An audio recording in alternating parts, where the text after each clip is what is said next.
8 Ways How Kindness Will Ruin Your Life. Stoic Philosophy.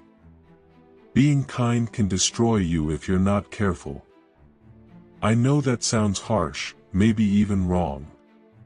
We've been taught since childhood that kindness is pure virtue, an unquestionable good that makes the world better. Your parents praised you for sharing. Your teachers rewarded you for helping. Society celebrates the givers, the helpers, the ones who always say yes.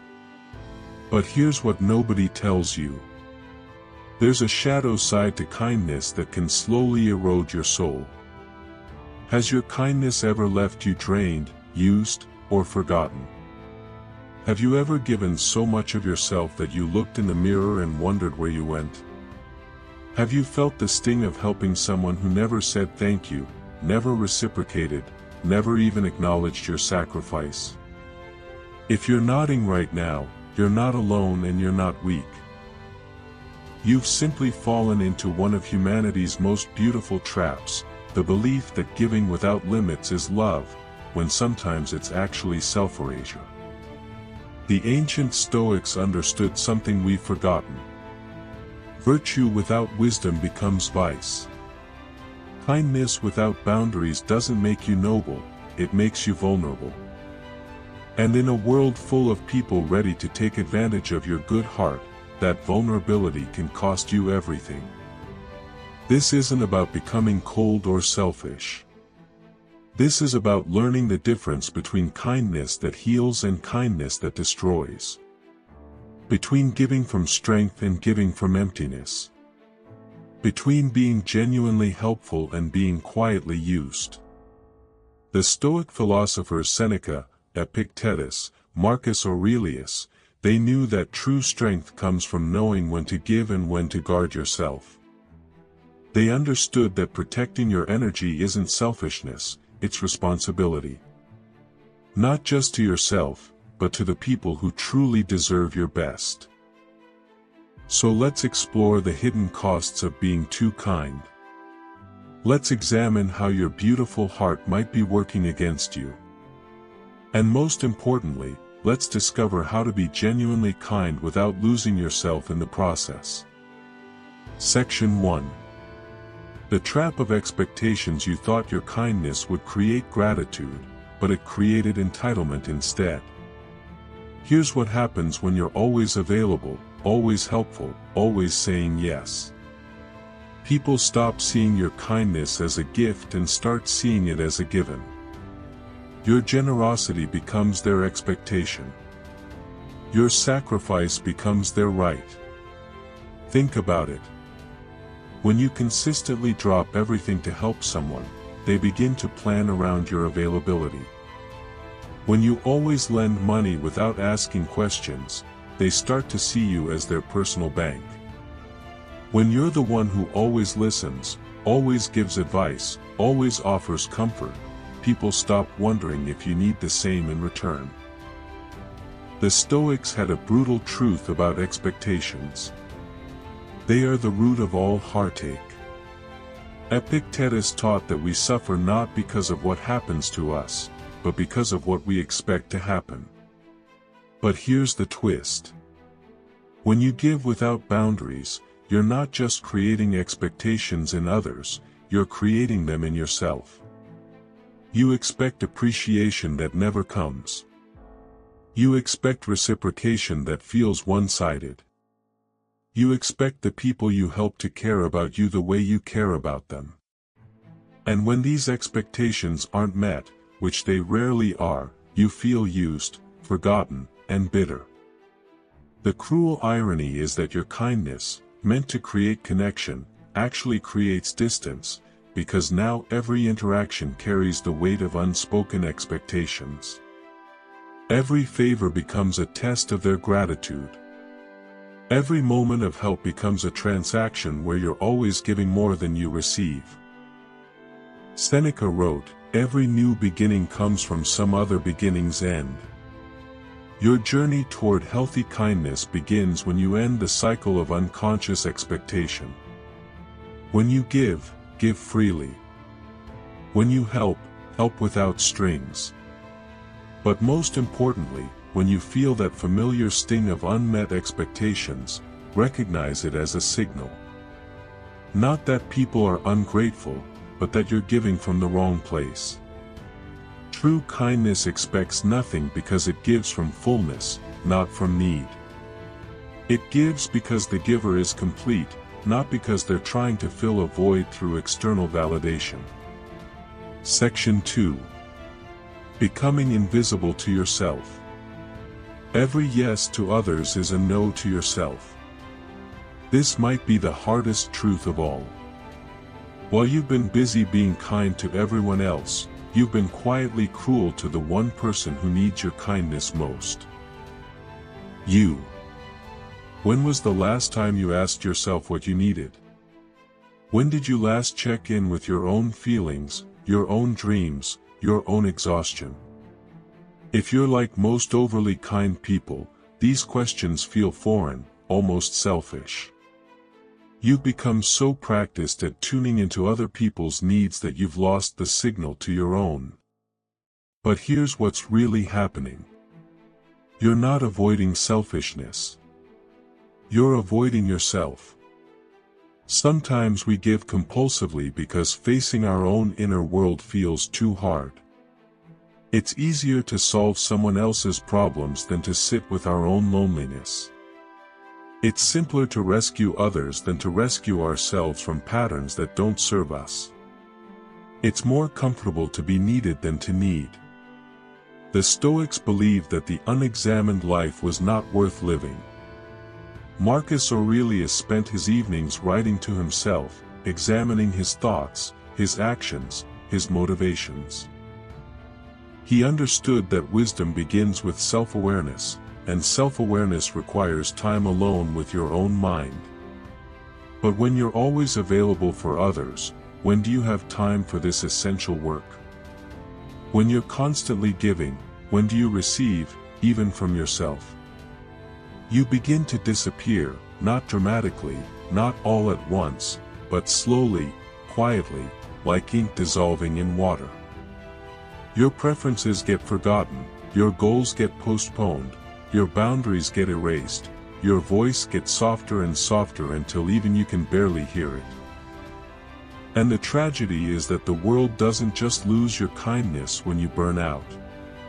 It loses your unique gifts, your perspective, your authentic contribution, because true kindness can only flow from someone who knows themselves well enough to give from genuine abundance, not from the desperate need to be needed. The path back to yourself isn't selfish, it's essential, because you can't give what you don't have, and you can't love others well if you've forgotten how to love yourself. Section 3. How people start to use you. When people sense you never say no, they lose respect. You're not seen as strong, you're seen as convenient. This is the painful truth that kind people discover too late. Unlimited availability breeds contempt, not gratitude. Think about the people in your life who command respect. Are they the ones who always say yes, who drop everything at a moment's notice, who never have boundaries, or are they the ones who are selective with their time, clear about their limits, and intentional about their commitments? Respect isn't earned through endless giving, it's earned through self-respect. And self-respect means knowing your worth well enough to protect it. When you're always available, people don't think, wow, they're so generous. They think, great, I know who to call when I need something. You become the backup plan, the safety net, the option they turn to when their preferred choices aren't available. You attract the wrong kind of energy. People who respect boundaries are drawn to others who have them, but people who lack boundaries themselves, the takers, the users, the emotionally immature, they gravitate toward the givers who won't push back. It's not that these people are necessarily evil. Many of them are simply unconscious. They take because you give. They ask because you never say no. They become dependent because you enable their dependence. And over time, this dynamic shifts from mutual care to one-sided extraction. You become what you tolerate. If you tolerate being interrupted, you'll be interrupted constantly. If you tolerate last-minute requests that disrupt your plans, your schedule will never be your own. If you tolerate being taken for granted, that's exactly how you'll be treated. The Stoics understood that we teach people how to treat us through what we accept. Epictetus said, "No man is free who is not master of himself, and part of being master of yourself is being master of your boundaries." Setting boundaries isn't cruel. It's clarity. It's telling people where you end and they begin. It's defining the terms on which you're willing to engage. And ironically, it often leads to healthier relationships, because people know where they stand with you. Section 4. Your goals disappear. Ask yourself at every moment, is this necessary? Marcus Aurelius asked himself this question constantly, and for good reason. In a world full of urgent requests and endless demands, the ability to distinguish between what's necessary and what's simply convenient for others becomes a superpower. But when you're caught in the trap of compulsive kindness, everything feels necessary. Every request feels urgent. Every person's problem becomes your emergency. And slowly, without you even noticing, your own goals begin to fade into the background. Your dreams get postponed. Your projects get half-finished. Your plans get constantly interrupted. Your future gets sacrificed on the altar of other people's immediate needs. This isn't just about time management. This is about the erosion of your life's direction. When you don't protect your goals, you're not just losing productivity. You're losing purpose. You're trading the life you intended to build for the life that happens to you while you're being available for everyone else. The Stoics believed that we become what we repeatedly do. If you repeatedly abandon your goals for other people's requests, you become someone whose life is shaped by external demands rather than internal purpose. You become reactive instead of proactive. You become a supporting character in everyone else's story instead of the protagonist of your own. Time is the only resource you can never get back. Energy is finite. Attention is precious. When you give these away without conscious choice, you're not being kind. You're being wasteful.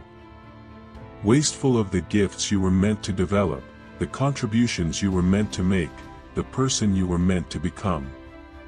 True kindness includes being kind to your future self. It means protecting the time and energy needed to become who you're meant to be.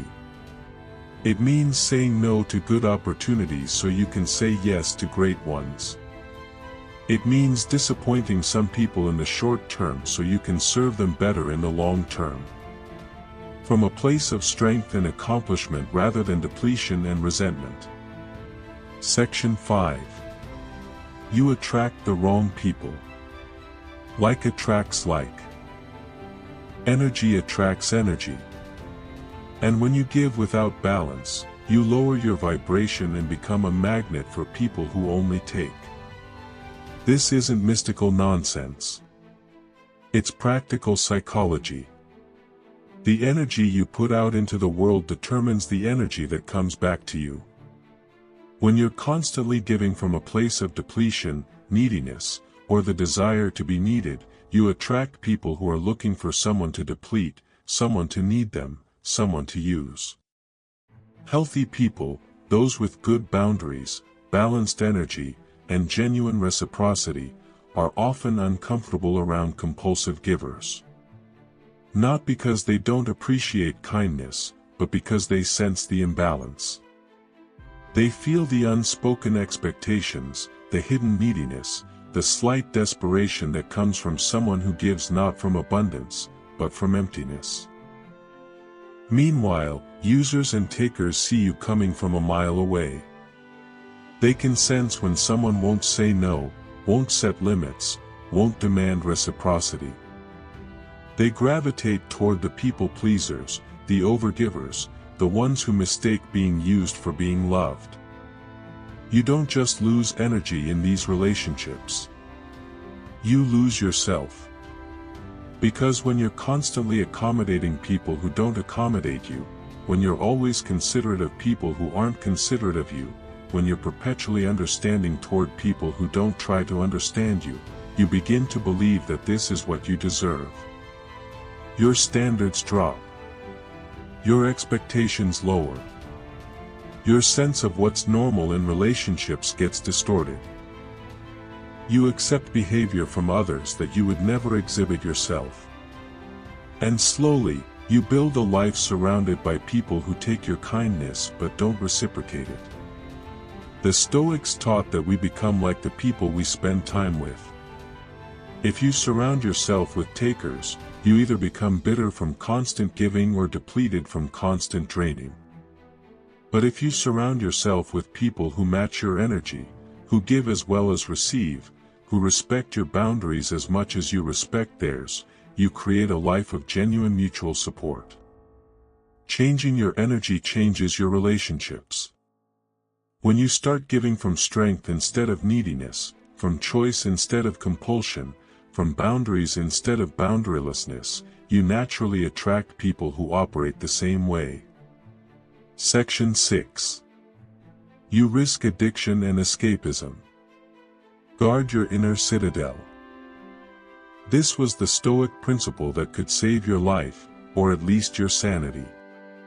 Because here's what happens when you give and give and give without replenishing yourself. You burn out. And when you burn out, you need relief. And sometimes that relief comes in forms that hurt you more than help you.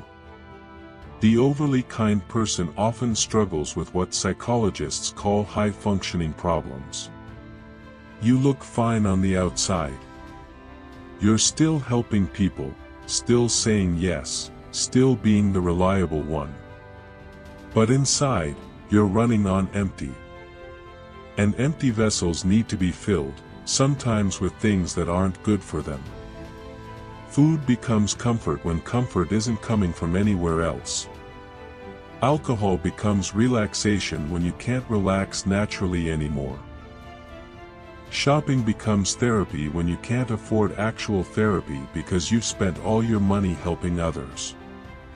Social media becomes escape when your real life feels too heavy with other people's problems. This isn't moral failure. This isn't weakness. This is the predictable result of a system that's unsustainable. When you give more than you receive for long enough, your body and mind will find ways to compensate. And those ways aren't always healthy. The Stoics understood that self-discipline isn't about punishing yourself. It's about protecting yourself. It's about guarding your inner citadel, that sacred space within you that belongs only to you.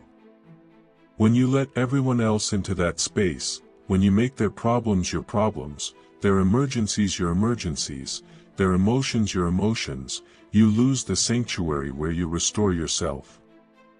Epictetus taught that we are responsible for our own choices, but only our own choices. When you take responsibility for other people's choices, their feelings, their problems, their lives, you're carrying a weight that was never meant to be yours. And that weight will eventually crush you or force you to find unhealthy ways to bear it. Recovery begins with recognizing that your compulsive giving isn't virtue, it's avoidance. You're avoiding the hard work of setting boundaries. You're avoiding the discomfort of disappointing people.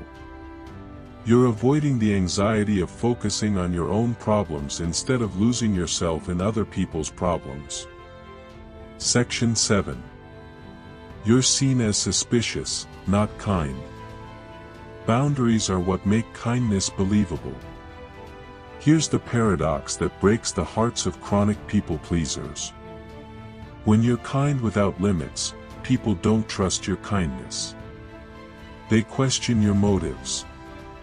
They wonder what you want in return. They assume there's an agenda, a manipulation, a hidden cost. In a world where most people operate with some level of self-interest, unlimited selflessness looks abnormal. It triggers suspicion instead of gratitude. It makes people uncomfortable instead of grateful. It creates distance instead of connection. Think about it from their perspective. When someone is always available, always agreeable, always accommodating, it doesn't feel authentic. It feels performative. Real people have preferences, limitations, bad days, and moments when they need to say no. Real people have boundaries. When you don't show your authentic human limitations, people sense something is off. They might not be able to name it, but they feel it. Your excessive niceness starts to feel manipulative. Even when your intentions are pure. Your constant availability starts to feel desperate, even when you're genuinely trying to help. Ironically, having boundaries makes your kindness more precious. When people know you don't say yes to everything, your yes becomes meaningful. When they know you don't help everyone, your help becomes special. When they know you choose who gets your time and energy, being chosen feels like a gift. The Stoics valued authenticity above all else. Marcus Aurelius wrote extensively about the importance of being genuine, of aligning your outer actions with your inner truth. And the inner truth is that you're human, which means you have limits, needs, preferences, and the right to protect them. People respect what they understand, and they understand boundaries because everyone has them, even if some people pretend they don't.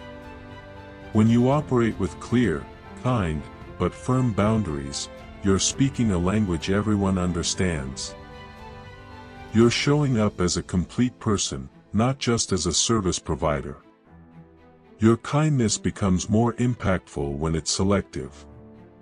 Your help becomes more valuable when it's intentional. Your presence becomes more meaningful when it's chosen, not compulsive. Section 8. Stoic tools to reclaim your energy. True transformation begins with practical tools. The Stoics weren't just philosophers, they were practitioners. They developed specific techniques for living with wisdom, strength, and authentic virtue. Here are 4 Stoic-inspired strategies to reclaim your energy while maintaining your kind heart. Emotional check-ins. What do your feelings say after you help? Seneca practiced daily self-reflection, examining his actions and their consequences. Apply this to your giving patterns. After you help someone, pause and honestly assess. How do you feel? Energized or drained?